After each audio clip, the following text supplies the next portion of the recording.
Are the productivity gains from this going to be as big or bigger than what we saw from personal computers and the internet? Oh, it's far bigger.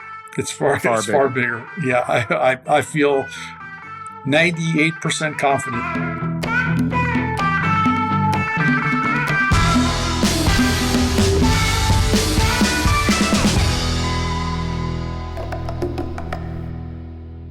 Hey guys, great to see you both.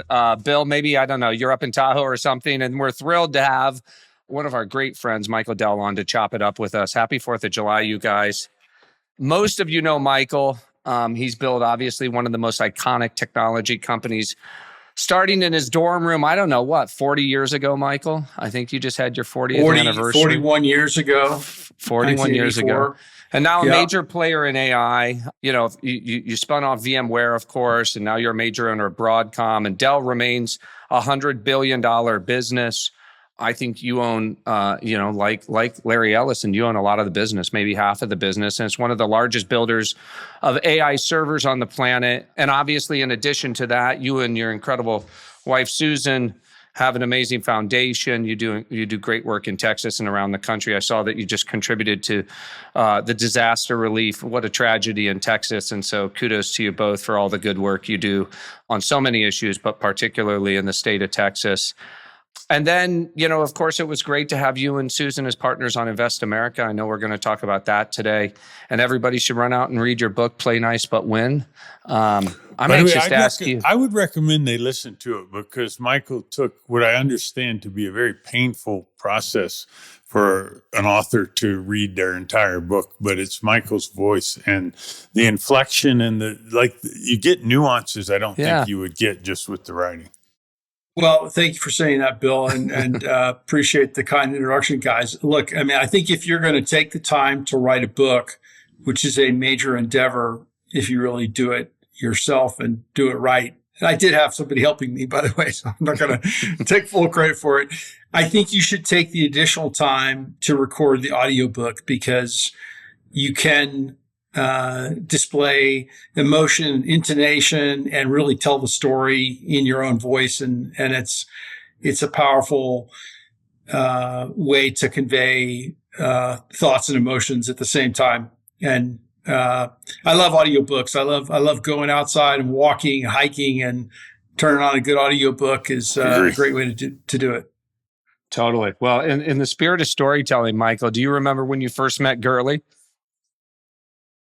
Yeah, I do remember when I first met Gurley. This was in the 90s, and Bill had written this research report that was super thick.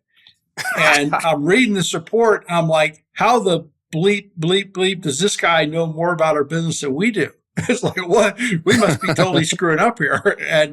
And he had uncovered a whole bunch of analysis and thoughts about our business. And we were so busy, kind of distracted by growth that we had missed a few things. And Bill shined a massive light on that. And it was super helpful. So I became a fan instantly of his work and have been a fan ever since.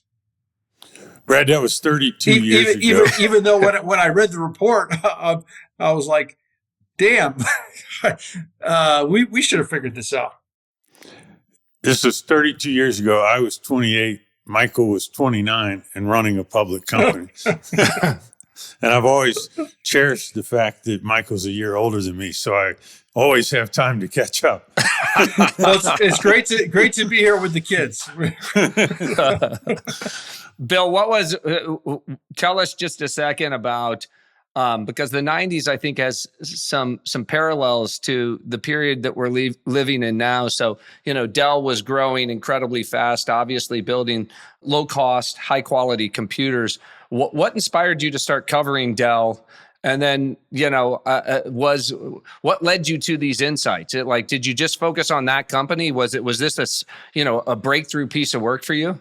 Well, Michael's heard this before, so I'll hopefully won't bore him. But I had worked in the PC industry. I spent over 2 years at Compaq in Houston, and interestingly, I think being inside of Compact, we had a view of Dell that wasn't as respectful as it should have been.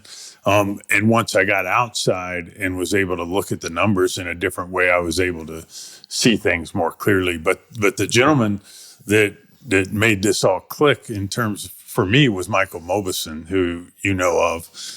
But he had taught me to look at return on invested capital. That's part of what Michael was referring to. The company had insane balance sheet turnover in a way that the cash flow relative to the earnings was really high, and the ROIC was 10x anyone else in the business.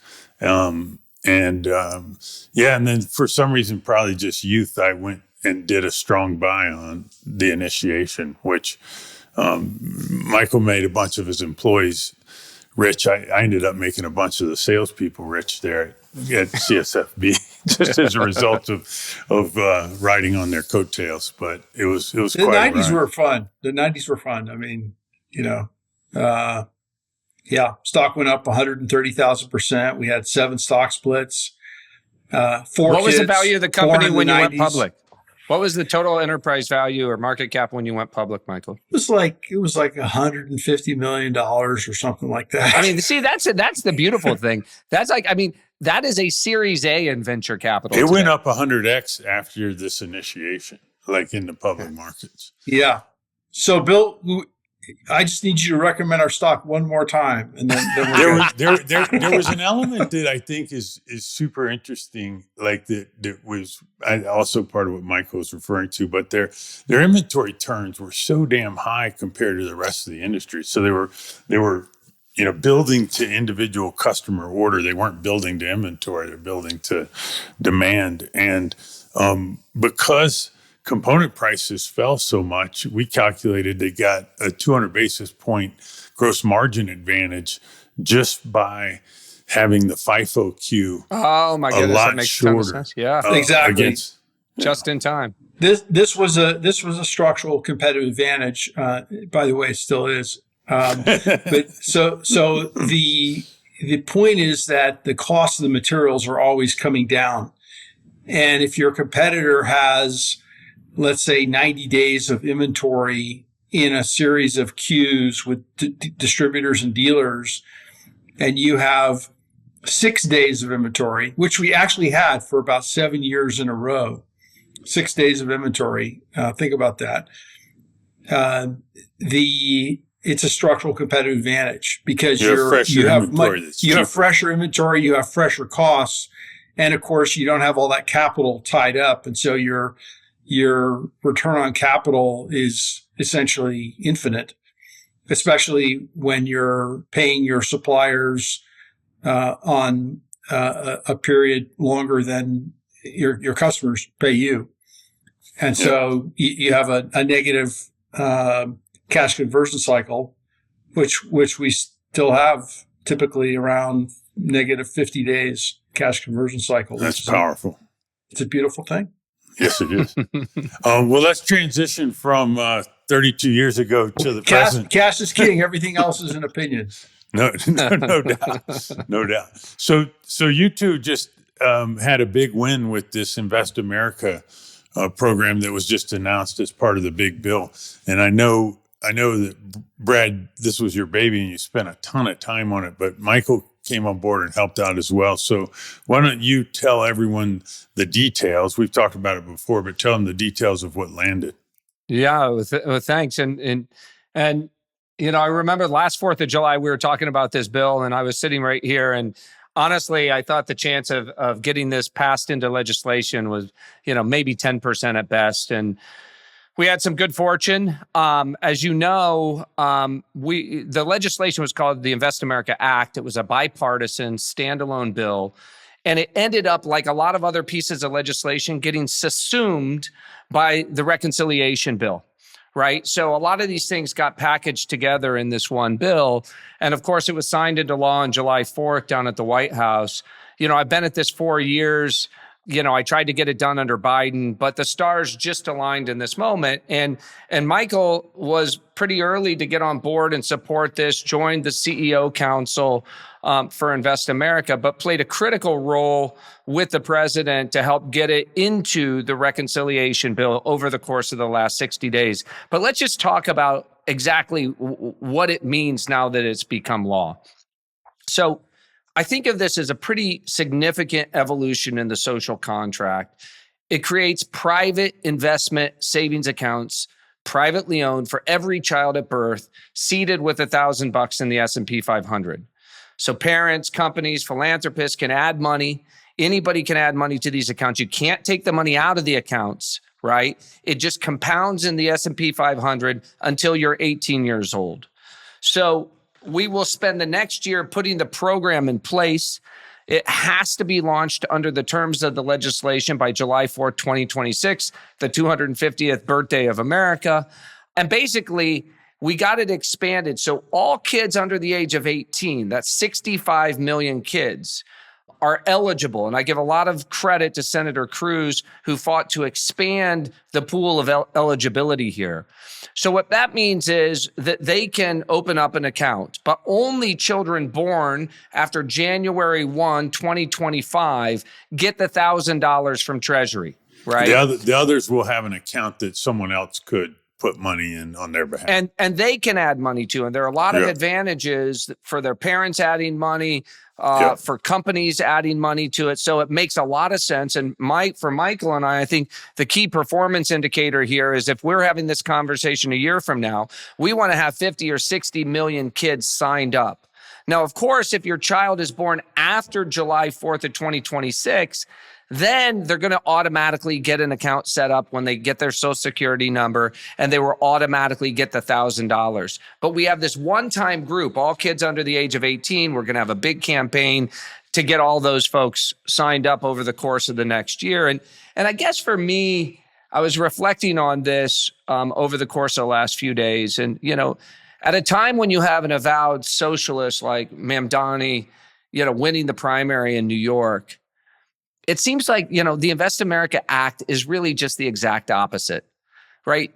You're both trying to attack the problem of the wealth gap, but this is by getting everybody into the game of capitalism, making everybody actual owners in the upside of America's success, rather than resorting to price controls, attacking businesses and success, and creating really more dependency on government. So I think we're at this critical crossroads in America. And I think the Invest America Act comes at an important point in time. I think a lot of people think of it like a 529 account bill, but I think that dramatically underestimates what this is.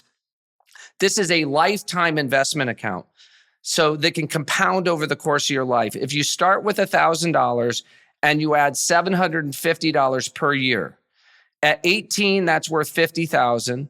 At 30, that's worth $170,000. And at 50, it's worth $1 million, right? So it really is a platform for unlocking dramatic compounding and savings in the upside of capitalism from birth. And it wouldn't have happened without Michael. Well, and Brad, look, you deserve 99.9% of the credit, so I'm going to give it to you. You really drove this thing passionately for several years, and it's amazing that it got done. I do think you'll see many companies provide matching contributions, and a number of companies have already said they're going to do that. And it'll be like a benefit, come work at our company and have a kid, and your child will get this. And it's just going to be super easy for anyone to add to those accounts. I think it's also a chance to teach every child about financial literacy and about capitalism and free markets. And, look up in 15 or 18 years and you've got 70 million kids with these accounts. I also think you're going to have philanthropists. And Susan and I will definitely be a part of that will say, hey, this is a really good way to get money directly to the next generation in a way that it's going to compound and have a difference in their life. Our foundation has studied this very carefully, and we believe it's worthy of a significant contribution. And Brad's been working, with the Treasury Department and others to set this up so that, any philanthropist would be able to say, hey, here's a zip code, here's a county, here's a state, here's a group of kids that I'd like to help.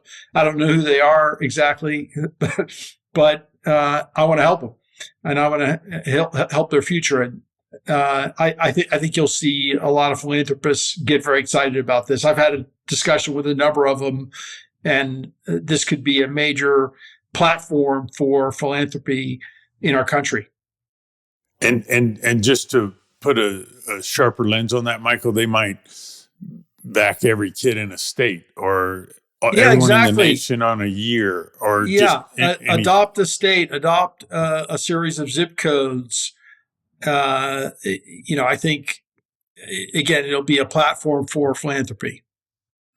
Yeah. I think of it, Bill, in some ways like the Giving Pledge 2.0. I mean, we've had massive wealth creation in this country, like unprecedented wealth creation in this country, right? But one unique feature of America that I don't think there's any other civilization in history that you can point to, okay, that has this character, which is the super wealthy in America, by and large, want to give away the vast majority of their wealth during their lifetime or shortly after they die. I certainly know that Michael's in that group. Okay, think about this. In Europe, right, they invented generation skipping trusts. It was about coming up with legal mechanisms for creating dynastic wealth so as to not give any of your money away. Okay. And we have a culture in this country where people want to give away large sums of money. The challenge is the charitable infrastructure has not necessarily scaled to meet the needs of people who want to give away billions of dollars at a time. And I asked Michael and Susan the question over a year ago. I said, if you wanted to give away a lot of money in the state of Texas today, like, how would you do it directly to kids? And there's not a good answer. Right? Because there's not a financial infrastructure in place that has a set of rules associated with it, where you could have somebody like the Treasury Department. We're going to have a pooled Invest America account at Treasury where Michael and Susan or other philanthropists could give money to this pooled account, and it would be dispersed to all these kids' accounts, subject to all the rules and regulations of use. So the kids can't take the money out, but they can see it compound. That simply does not exist today. It's impossible to do that at scale today.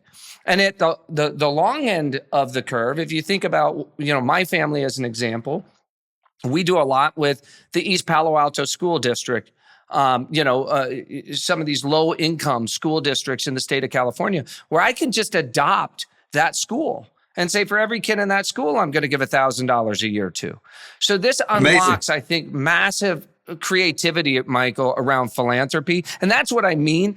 What we know in Silicon Valley, if you build an open platform, 1 million applications can bloom. 1 million ideas can be built on top of this. I mean, we've heard from states that want to add $10,000 for every kid born in the state if they graduate from high school in the state. So I think we haven't even scratched the surface of the beautiful competition and the beautiful philanthropy and the long tail of philanthropy, churches and parents and friends that will be able to give to these accounts. And so our job is to make sure that we make it as frictionless as possible, that we work, and we're that's one of the core things that we're doing. And what now. You're describing, those accounts don't solely take money at the initiation. They can take money all along the way, which is how you could support a school or something like that. Correct. So the way it works, Bill, is and all of this, I mean, Michael and I think, learned a lot about the act of legislation going through this, because, it's one thing to get it put in the reconciliation bill. It's one thing to get high level buy-in. But just in the last 2 weeks, we were negotiating the nitty gritty. I think this was 23 pages of tax, changes in the reconciliation bill associated with the Invest America Act. So families can give, or recipients can receive up to $5,000 a year from family, from friends, et cetera. Companies can give $2,500 a year per recipient, tax-free, so pre-tax. So Dell Corporation, for example, has raised their hand and said, we intend to give to the kids of our employees. So has Uber. So has NVIDIA. So has Oracle. So has Salesforce. So has T-Mobile. So has iHeartMedia. So, it's an incredible list that has already come together. And we're going to go to the Business Roundtable. We're going to go to the largest companies in America, and we're going to ask them all to do it. Now, we're not telling them the amount they need to give. All we're saying is give an amount that's appropriate to your company and to your employee base. I just heard from Tony yesterday at DoorDash. He retweeted something about this. Sam Altman, I heard from over the weekend, once he heard it was passed, retweeted something about this. So I think the business enthusiasm is going to be very big and substantial. But remember, the most powerful givers are moms and dads, grandparents, friends, birthdays, and bar mitzvahs. And all of those dollars ultimately don't really generally find a home for savings and compounding. And we're going to make it as easy as Venmoing in this money, Apple paying money in.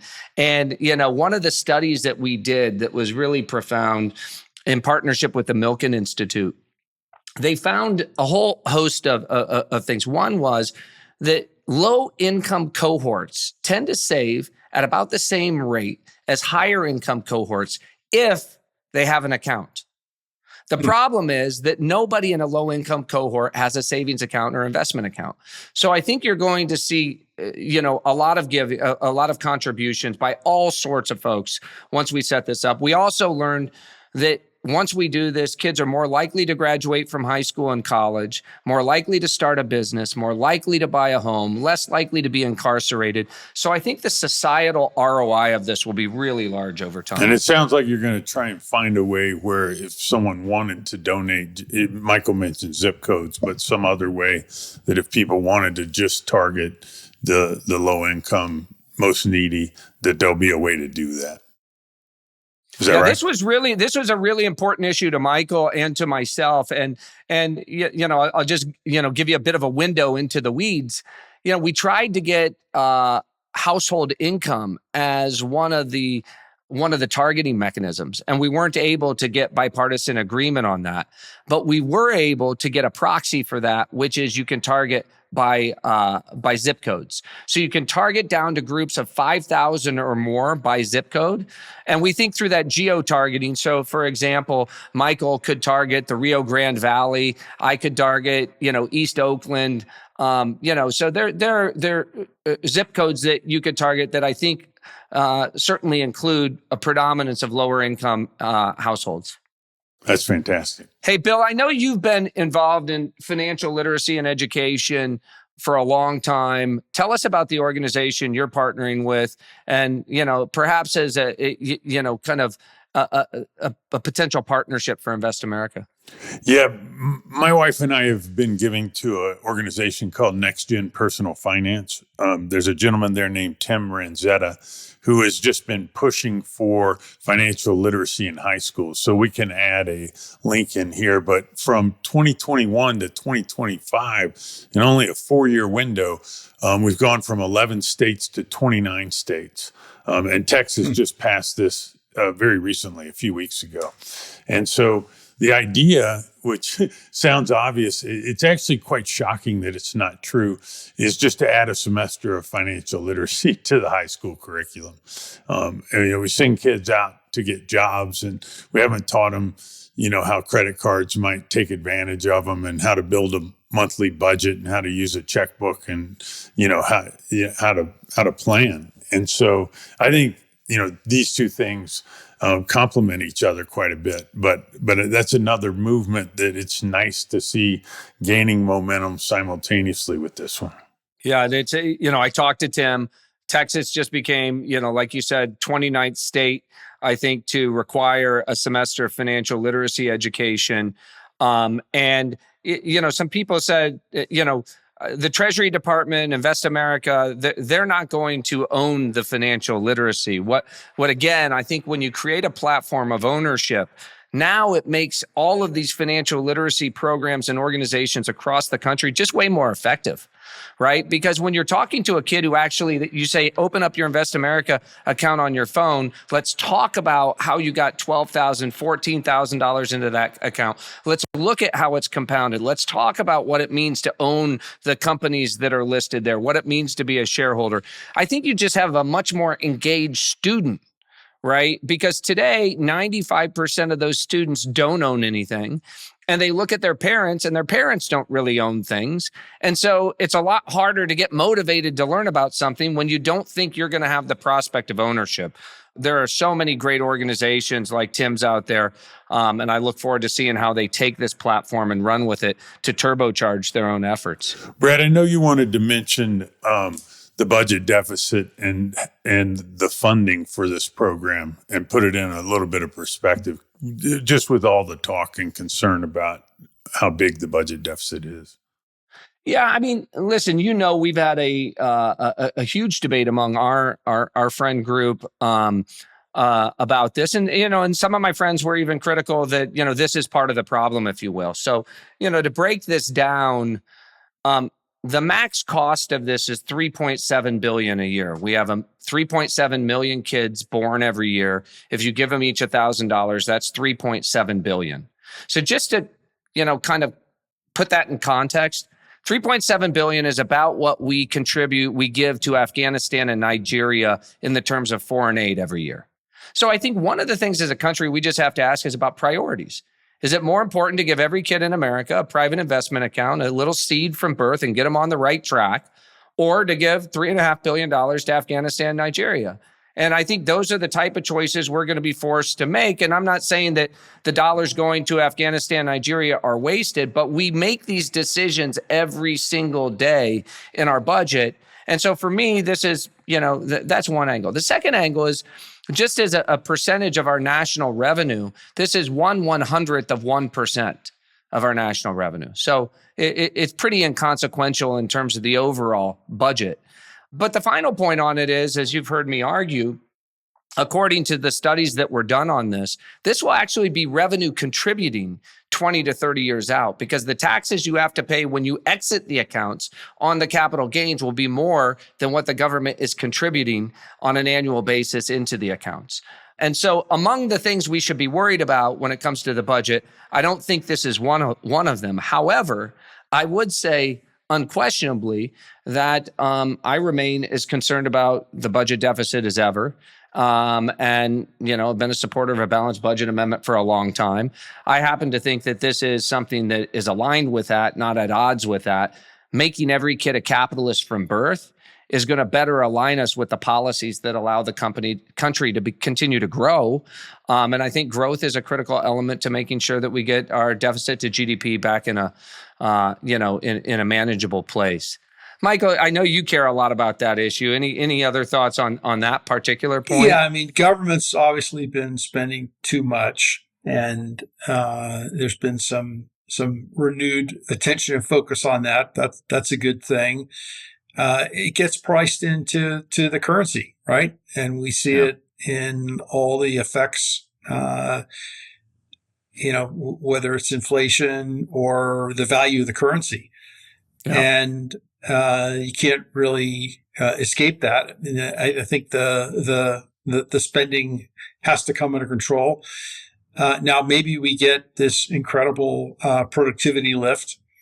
I'm sure we're going to talk about that as we get to the AI fun portion here. But we shouldn't be spending so much more than we're taking in as a government. I've sort of stepped back from the hysterics and you say we don't have a loan to value problem as a country. We have a spending problem. Talk to us about that. I want to dig into that because it's a really important point. Talk about loan to value. When you say loan to value, what do you mean by that? Yeah, what I mean is the value, loan to value is a common term and phraseology used in banking and credit markets, and essentially refers to the amount of of a loan relative to the value that it's being borrowed upon. And if you think about the deficit, as against the value of all the assets in the United States, we don't have a loan to value problem. Right. And of course, so the total value of all the assets in the United States are a couple $100 trillion. Our annual deficit is $2 trillion. So you would look at that and say, as a loan to value, that's not an issue at all. Well, I would look at the total deficit as against the total value of the assets. Right. Now you'd have so to 36 trillion of debt against 200 plus trillion of assets. Right. Now you'd have to take into account private assets and private debt also. So it would be a different equation there, but also the government has taxing authority. And so it could, increase the taxes, but net it all out, the government shouldn't be spending what it's spending relative to what it takes in.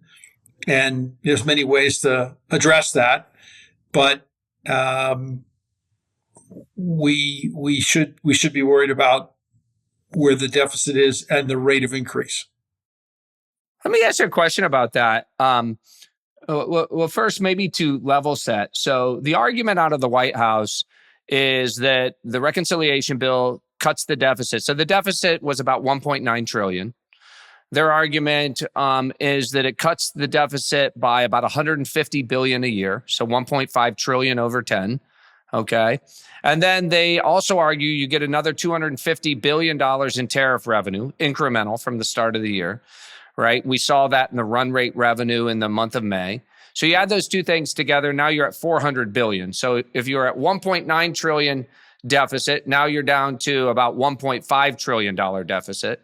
By my math, that drops it to about 5% deficit to GDP. Bessent has said he will get it to 3% deficit to GDP, which is what most people say is, reasonably healthy. I think people would like to not have any at all. But I think most people view 2 to 3% as reasonable. He thinks he can get there by 27 or 28 through the two things I just mentioned, right? Tariff revenue and the deficit reduction in the reconciliation bill, plus an incremental 100 to 200 basis points of growth in the country caused by, lower taxes, less regulation, AI productivity, et cetera. Is your view that we just have to wait and see? Does that show up or does it not show up? Well, obviously, we have to wait and see. I think on the trade and tariffs front, I think this is very tricky, right?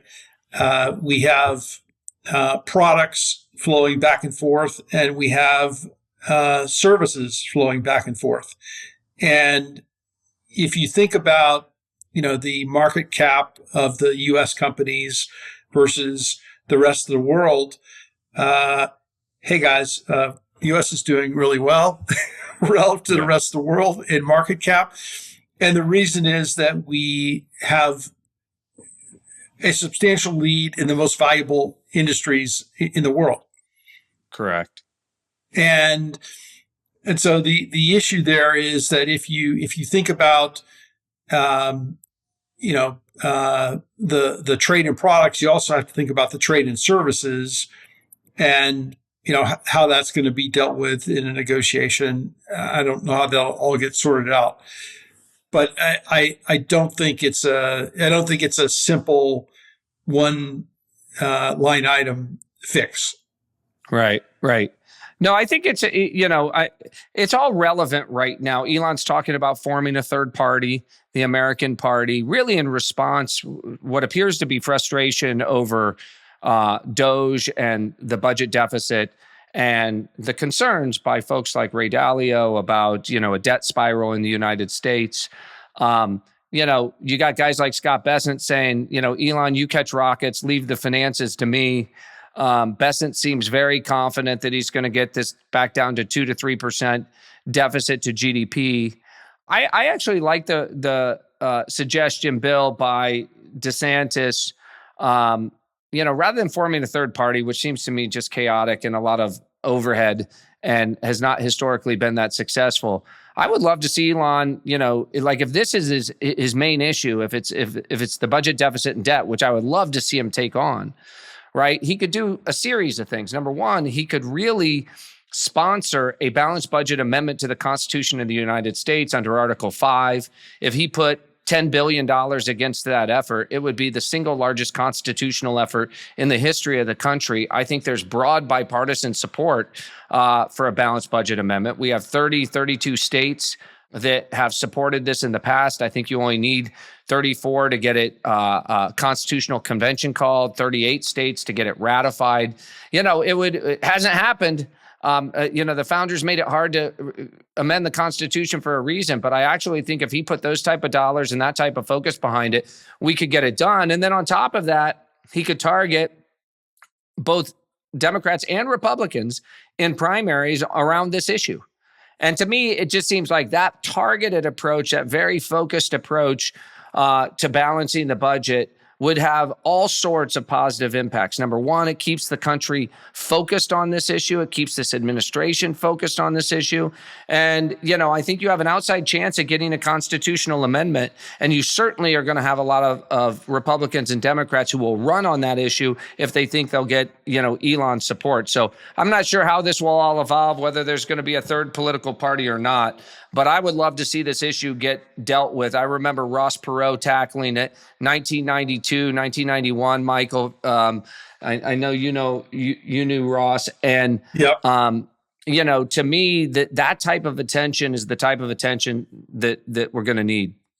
Why don't we shift gears here for a second? This one I've been dying to ask you both about. There's this really unprecedented war for AI talent going on. And it was kicked off by Zuckerberg and Meta. They made the acqui-hire of Scale for $15 billion. They brought on board Alexander Wang, to help lead that effort. Then they brought on board Nat Friedman and Daniel Gross. They've poached a bunch of people from OpenAI, a bunch of people from Google. And now today, another announcement of somebody from Apple. The talk is $75 to $100 million annual pay packages, massive signing bonus, really dollar amounts, Michael and Bill, I've never heard of, in the tech industry. So, Bill, given that recent set of facts, like, what is this? Is this a good thing? Is this a bad thing? What do you think the downstream implications of this are? Well, I mean, I would back up a little bit. I don't think it started with Meta. I mean, I think it started with the cycle that we've been under in the private funding market. We saw some of this stuff during ZERP, but we've moved to a world, and I talk about this in detail on O'Shaughnessy's podcast if someone wants to go listen to it from a few weeks back. But we've evolved to a place where when there's a successful company, the late stage private market writ large tries to shovel feed cash into them. And so we have private companies that have raised not just 100 million, but $1 billion or more. And we have a handful of private companies, including OpenAI, who are voracious and audacious enough to burn $2, $3, $4, $5 billion a year.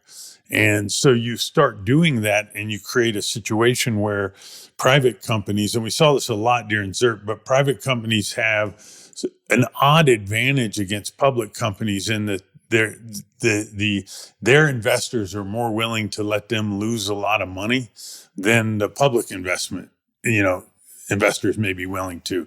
And so they get bold and they get audacious. And, OpenAI, Anthropic, they were all paying people tons of money before Meta did this.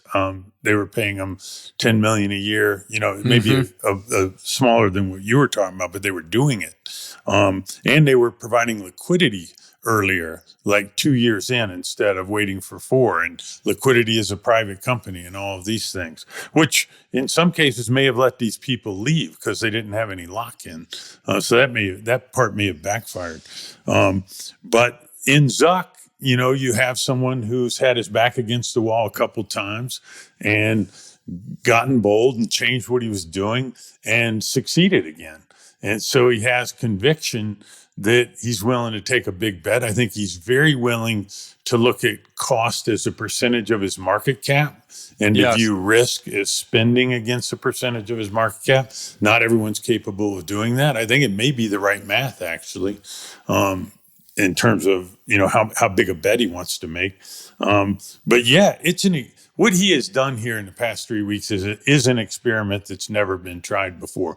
But there's unlimited free agency in business, unlike sports.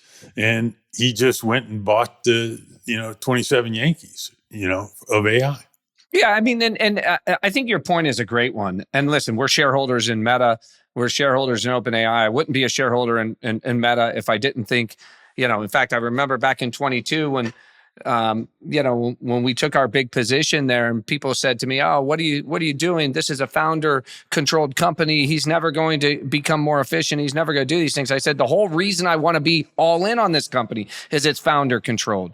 I think it is a massive advantage that he has today, right? And he's talking about risking 1% of his company, right? In order to reboot around AI, that seems to me to be a very, very rational economic decision. And this is just a talent war. He's got to, Llama 4 was not where it needed to be to compete heads up, but he has one advantage none of those other companies have. He has the world's biggest printing press shooting out billion-dollar bills, right? He's not relying on the beneficence of venture capitalists. The guy has a business model that is generating the cash to fund all this. And so he's leveraging that cash as a source of competitive advantage, which seems to me to make a lot of sense. I think it's going to make it very difficult. And that's why I was asking about the downstream implications, Bill. If you're a company that's trying to compete against that, I don't think many venture companies can compete against that on a durable long-term basis. Yeah, and certainly not the real startups. Yeah, I was having a discussion with a real AI startup founder this weekend, and he was asking about talent, and I don't know what you do. I mean, I don't think you hire anyone that's top 1,000 in the Bay Area. You won't be able to afford them. But I do think there is a fundamental question, because it's easy to say, and I want to get Michael's opinion on this. It's easy to say the percentage of market cap and make that bold decision. But there are cultural implications, right? Yes. Of bringing in employees that make radically different amounts of money than the other employee base. How do you think that will be? How difficult will that be to manage? I think it'll be a challenge culturally, for sure. He could have a long line outside of his door with people, wanting this or complaining about that, and that could be a distraction. So, I think people generally have a sense of fairness, right? And they want to be treated fairly relative to others and relative to the opportunities that they have out there in the overall market. And if they feel that they're not being treated fairly, that's going to be a problem. So I don't know how that gets sorted out. I do think the math could work for them, given everything you guys just talked about. And obviously, if you reduce this down to a race to superintelligence or something along those lines, the size of the prize is tremendous. And they do have an incredible business that is aided by these advancements in a big way. And there aren't a whole ton of companies that can go do this. Yeah, and by the way, Brad, you mentioned that they have this unfair advantage of this huge printing press, but Apple and Google have the same exact printing press and chose not to do this. Yeah, but neither of them are controlled by founders. And, that's the point I was trying to make. These are the type of bets that I think it's very, very difficult for a Google or an Apple to make. For the reasons you mentioned, Bill, can they sell it to the public markets? Do they have the type of decision-making in the boardroom that allows this to occur? I mean, at the end of the day, I think at Meta, if Zuckerberg wants to do it, that's what's happening. And that board, it gets on board. In fact, he's reshaped the board. over the course of the last couple of years with folks who are, I think, signed up for this mission with him. And Michael, to your point, that's why I think he reorganized this into the kind of super intelligence division. I think the way they'll try to manage this culturally is to say, listen, there's going to be an elite SEAL Team 6 group, which is called super intelligence, and we're going to pay them elite pay because it's good for the entire business. That doesn't mean we're going to inflate everybody else. And in fact, what I think that Meta will do is, you'll probably see them rolling back like you see with Microsoft, like you see with Amazon. My sense is that companies are generally going to get smaller, right, on the backs of the productivity gains from AI, but they'll redeploy some of those profits into these areas. If you're in the model business and you want to be on the frontier, competing in the front, for super intelligence, and there are only 5 to 7 companies that really are in that game, then I think you're going to have something similar. Now, in the case of OpenAI, it's only 2,800 employees, and they're all part of that division effectively.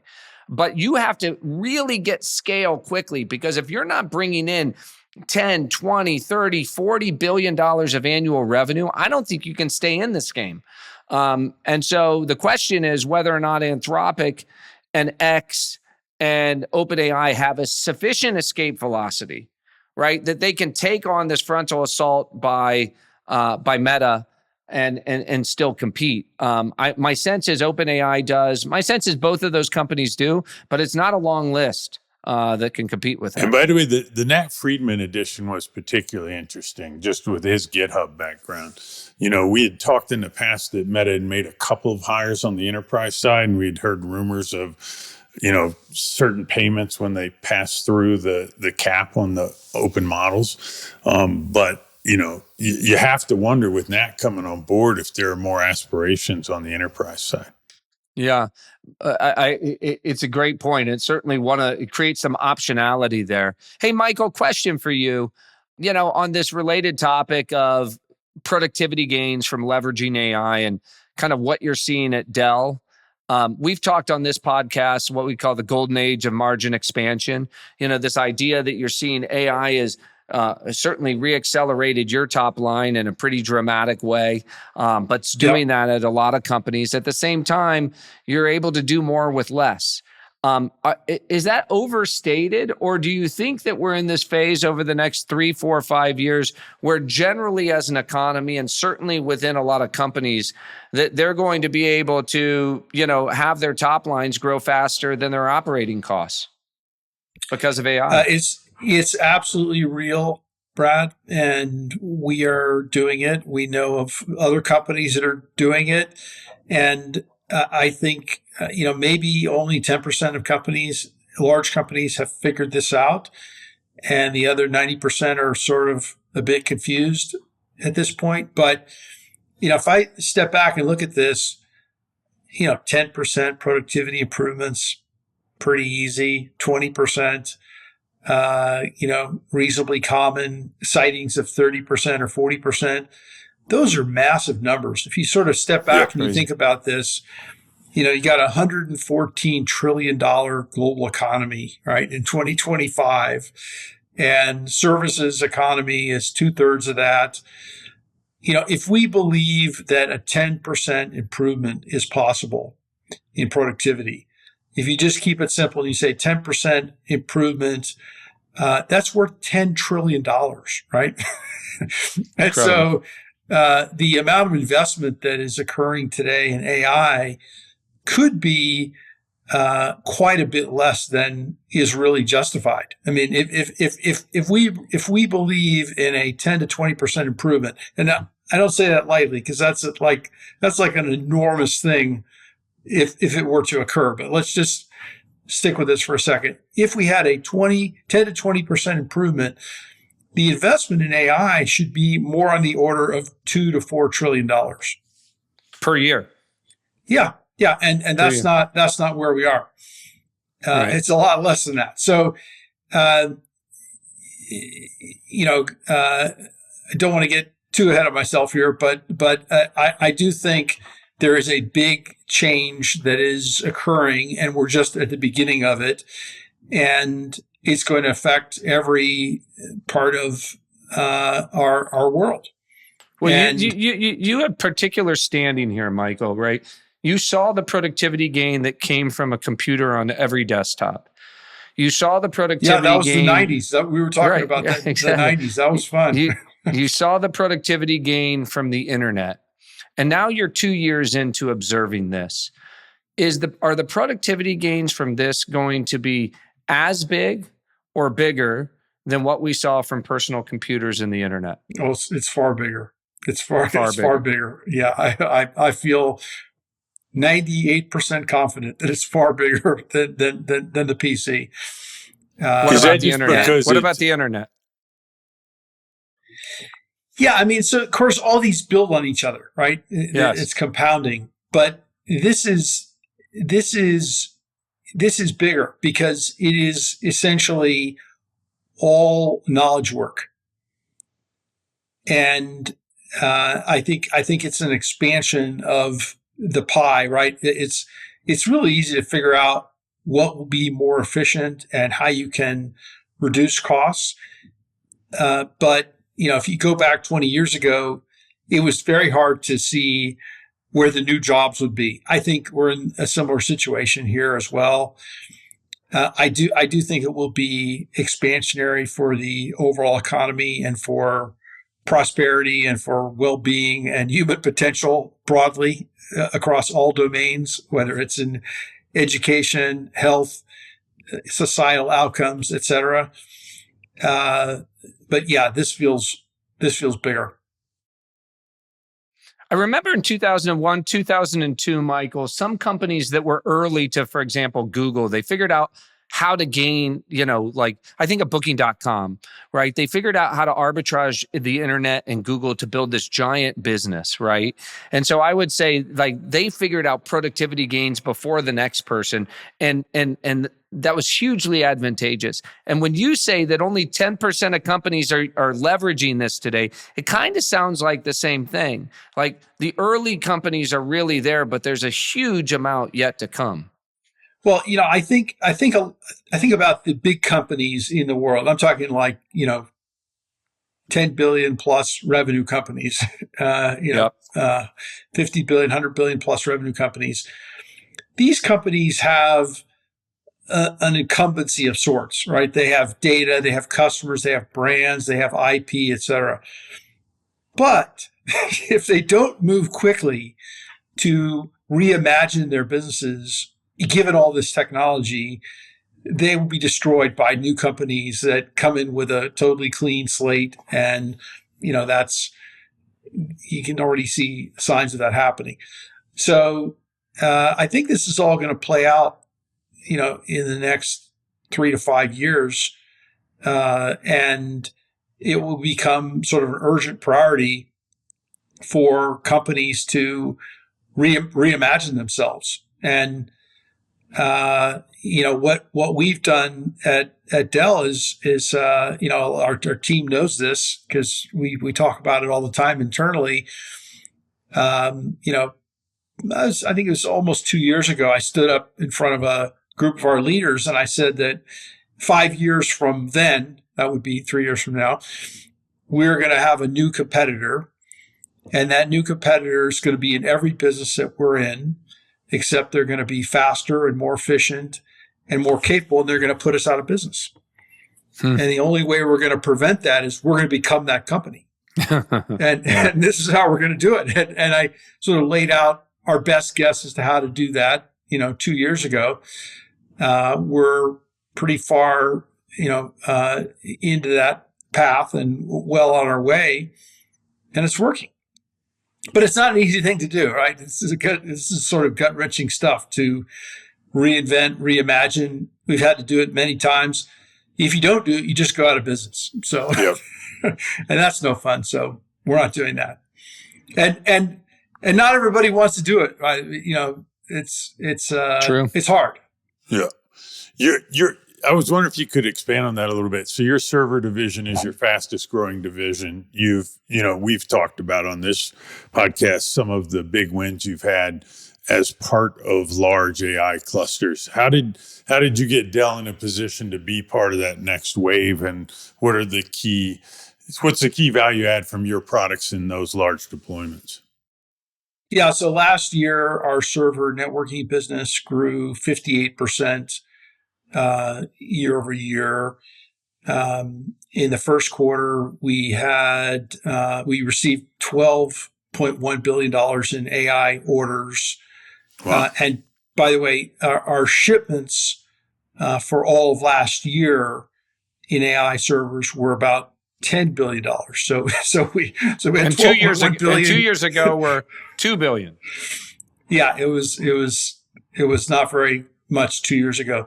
So we took orders in the first quarter for over 12 billion, and last year we shipped about 10 billion. So this is growing super fast, and now we have a backlog of a little over 14 billion. So what happened? Well, we were already the leader in servers. we kind of saw the GPU thing, and it's a combination of things. I mean, when NVIDIA releases a reference design, it's kind of a reference design. It doesn't really work.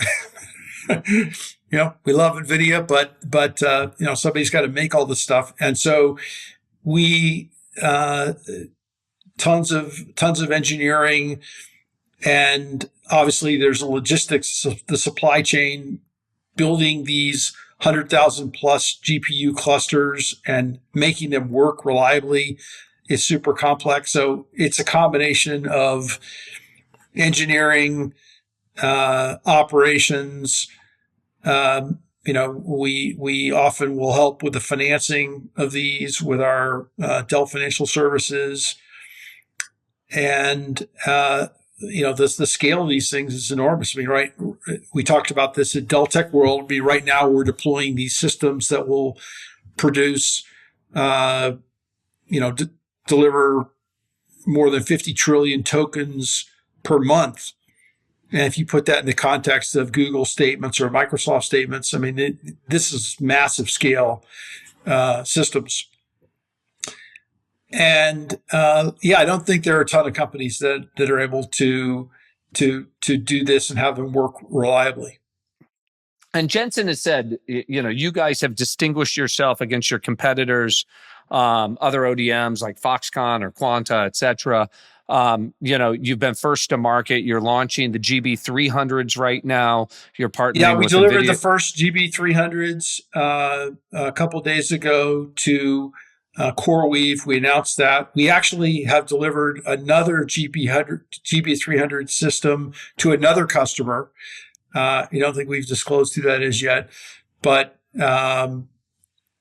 informed listeners of this podcast can probably guess. So the thing that I'm, a year ago, we were all sitting around and talking about the ups and downs of the overbuild in 2000, right, around the internet.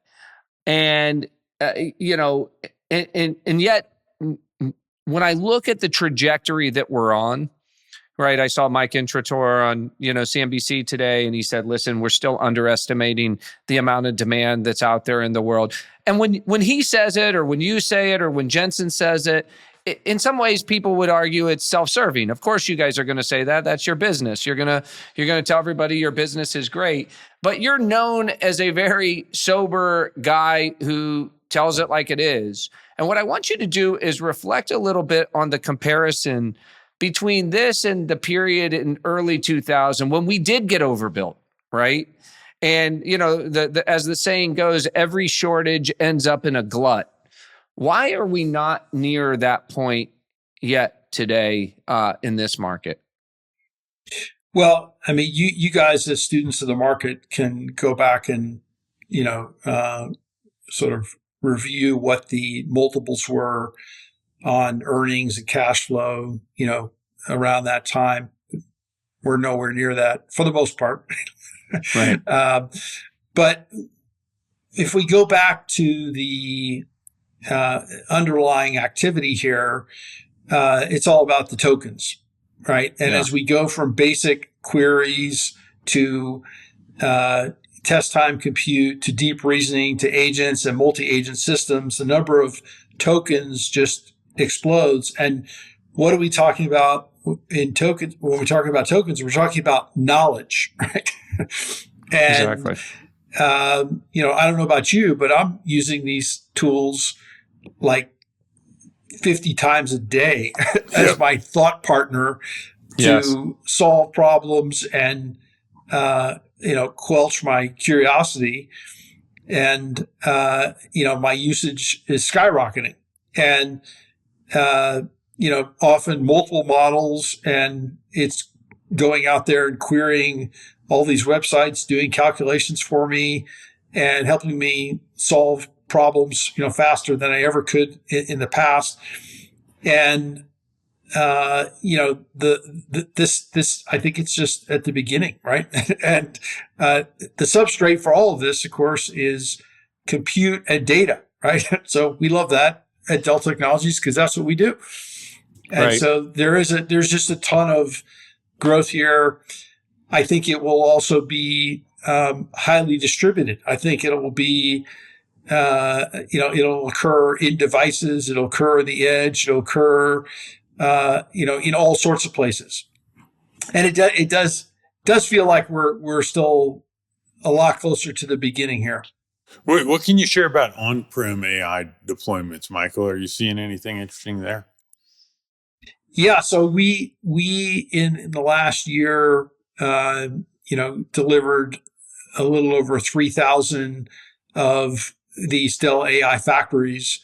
And, those are increasingly to enterprise and commercial customers that want to bring the AI to their data, not the data to the AI.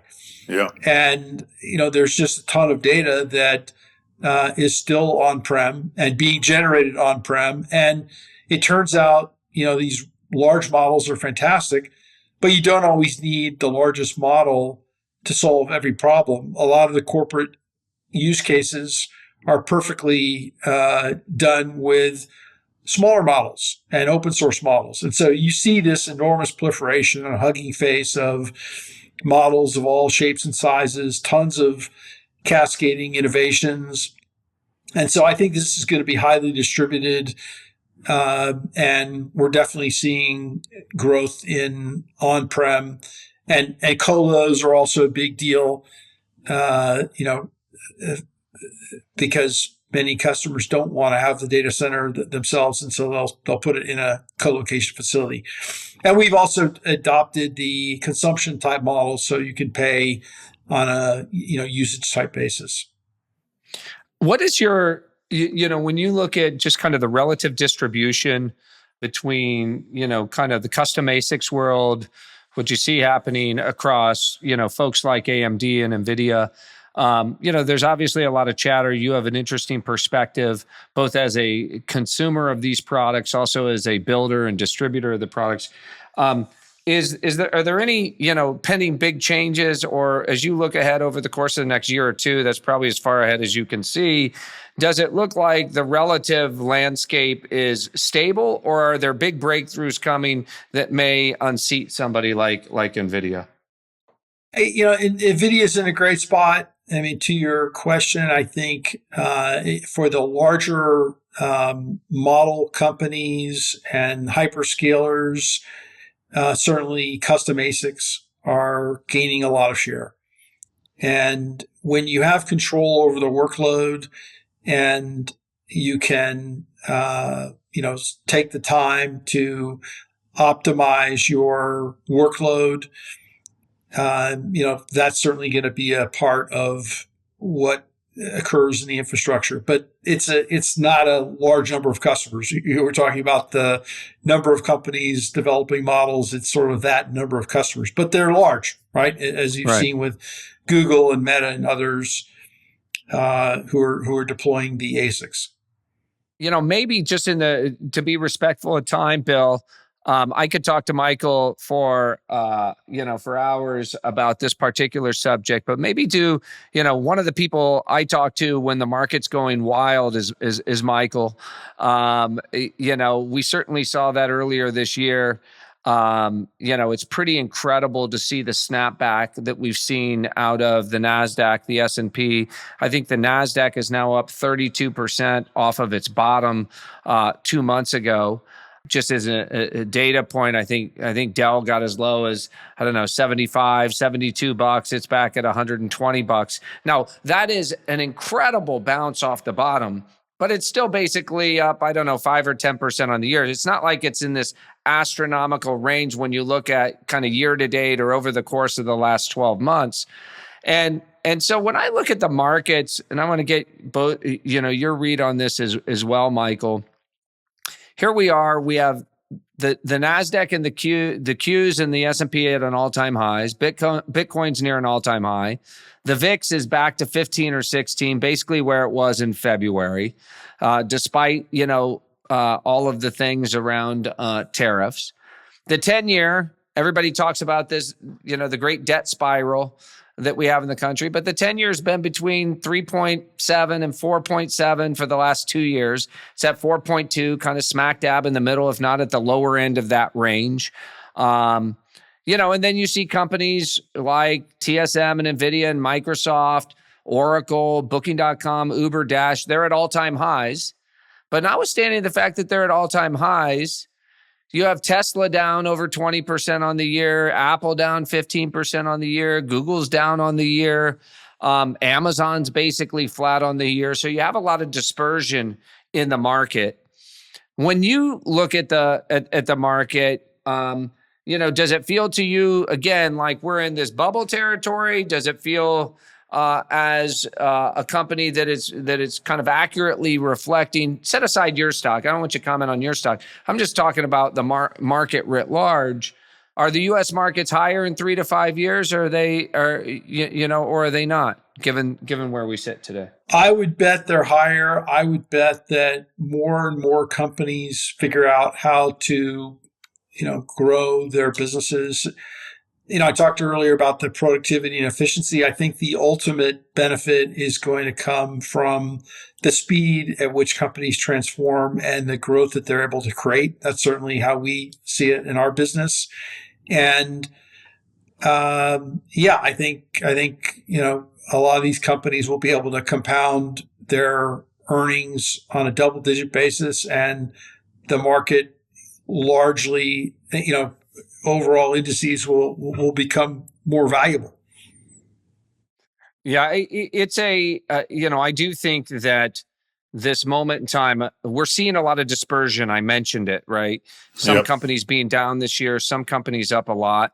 I really think the companies that are leveraging AI, that are in a position to leverage it and to capture that margin expansion, we're going to see a reacceleration. And we've heard this out of folks like McDermott and Sridhar and Jensen, at all these companies, how they're reaccelerating top line, but they're not adding people, right? That, it's kind of net flat. We see this out of Uber. We see it out of Dell.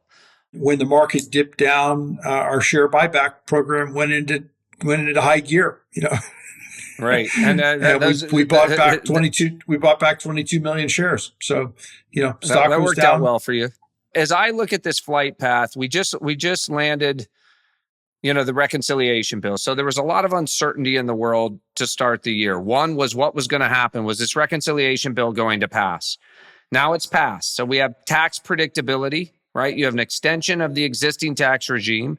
And then you have the no tax on tips, the no tax on overtime. So you have this incremental stimulus now coming from the reconciliation bill.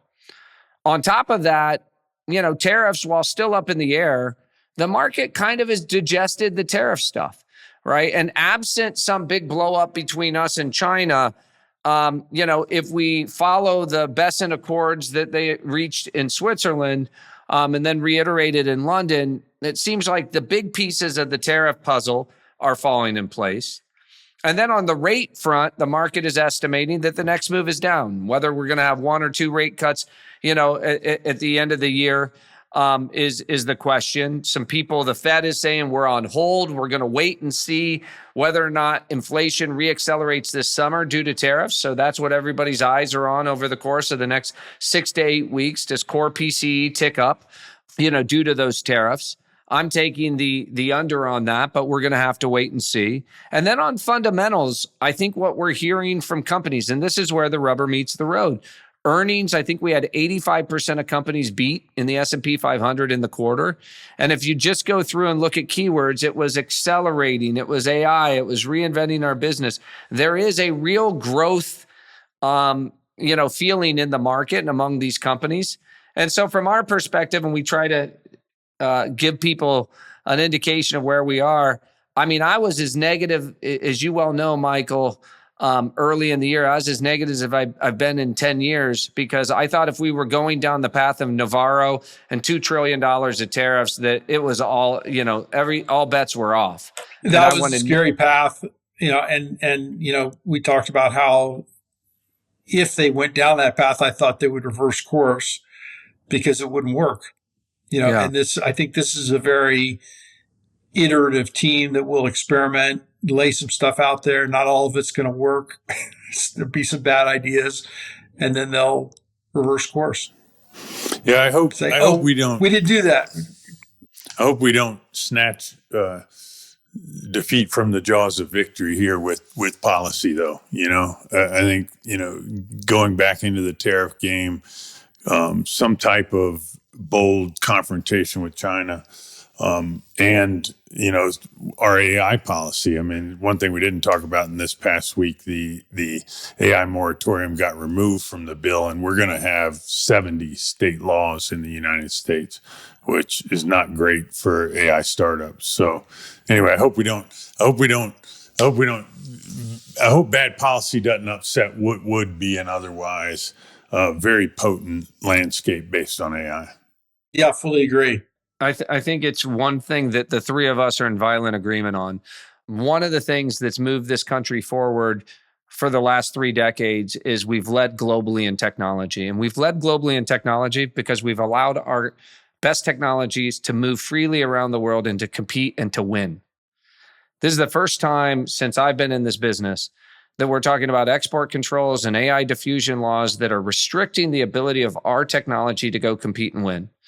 Right. And there's both the question mark as it relates to inside of China, but also the question mark outside of China. And while we've seen the repeal of the Biden diffusion rule, what I'm told is that no new licenses have been granted for distribution of AI technologies around the world, despite all of the discussion around this. So it's critical that Washington follows through and that we accelerate diffusion around the world of the entire American AI stack, that we don't regulate that out of Washington.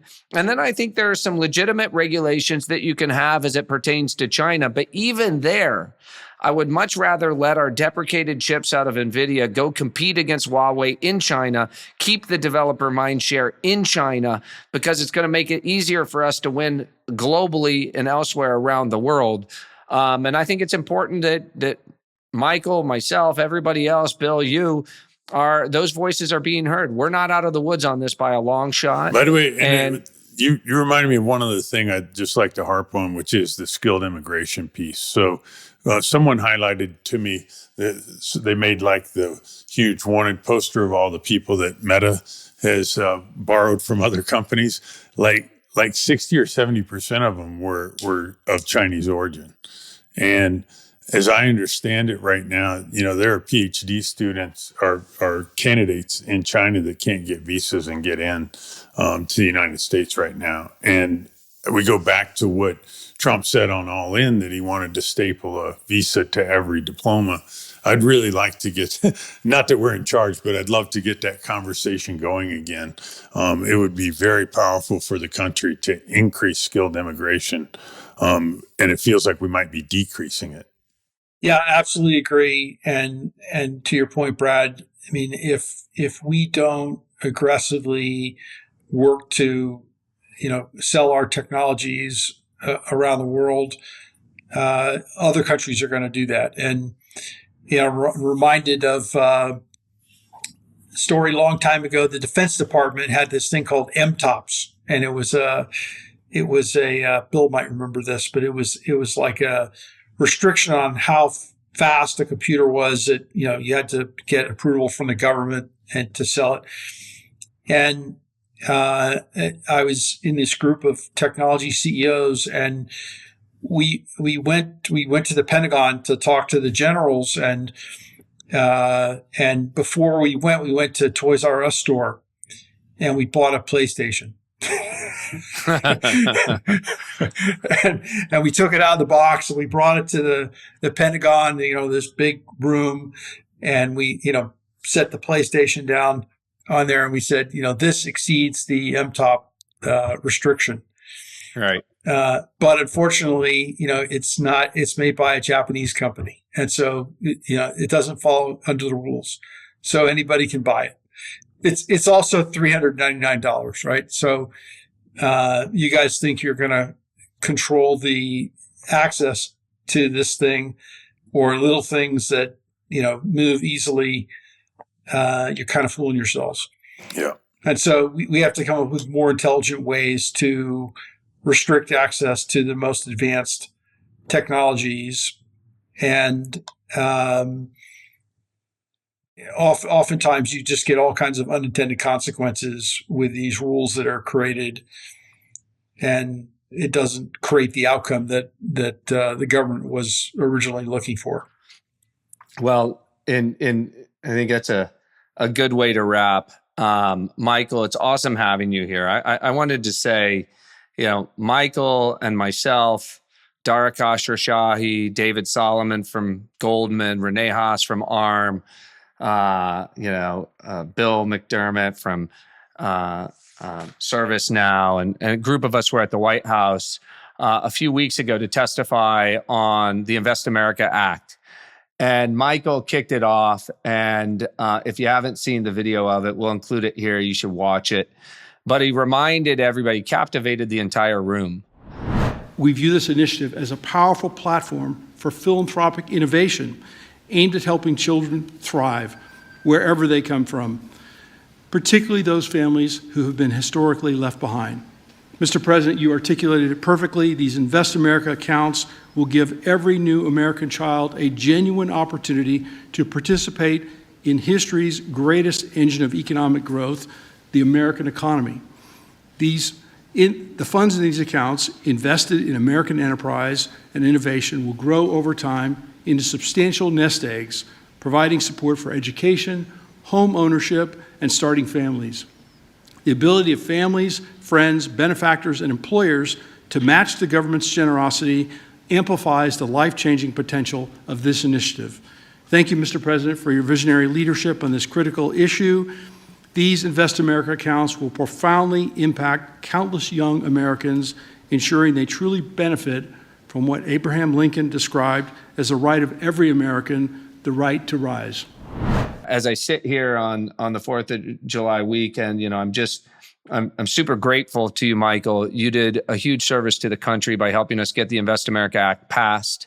And I think everything that we just talked about here, including allowing American technologies to go compete. Remember, these Invest America accounts are only worth something if America does great, right? And the fact of the matter is, Warren Buffett has said, the smartest thing he did was just bet on America.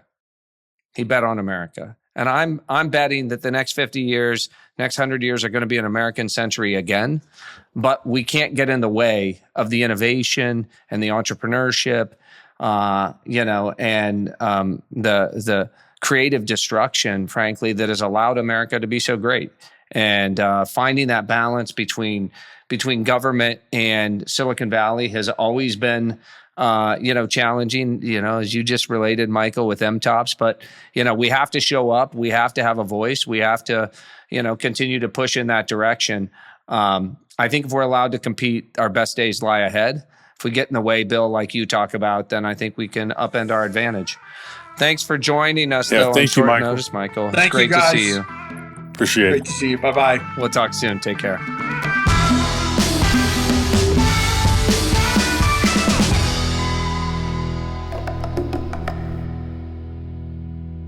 As a reminder to everybody, just our opinions, not investment advice.